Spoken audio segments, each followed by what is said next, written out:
Est-ce que tu pourrais nous en parler de cette saison-là, 2011-2012 en particulier? Bah, après, c'est peut-être la meilleure équipe qu'on a eue à Madrid. Ouais. Sauf qu'on n'a pas gagné la Ligue des Champions malheureusement.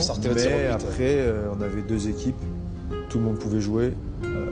Ouais, c'était contre-attaque, but à tout va, grand entraîneur. Ouais, c'était magnifique. C'était un grand kiff un peu d'être dedans, ce jeu à 100 à l'heure et tout, ça te plaisait? C'était même aux entraînements.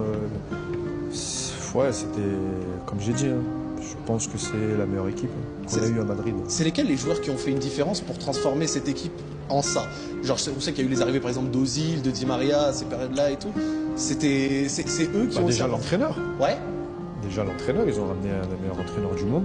Et ensuite, il a su voilà, mettre tout le monde à 100% en fait. Ouais. Le titulaire et le remplaçant. Il n'y avait pas de titulaire ou remplaçant parce que les deux ils peuvent jouer, ils mettent le même nombre de buts ou ils défendent pareil.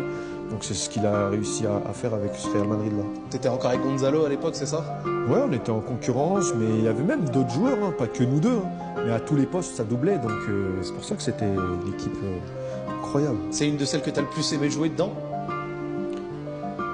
Après, c'est différent, mais comme je te dis, je pense que c'est la meilleure équipe qu'il y a eu à Madrid. Oh là là, c'est fort de dire ça. Hein. Bah, c'est la vérité.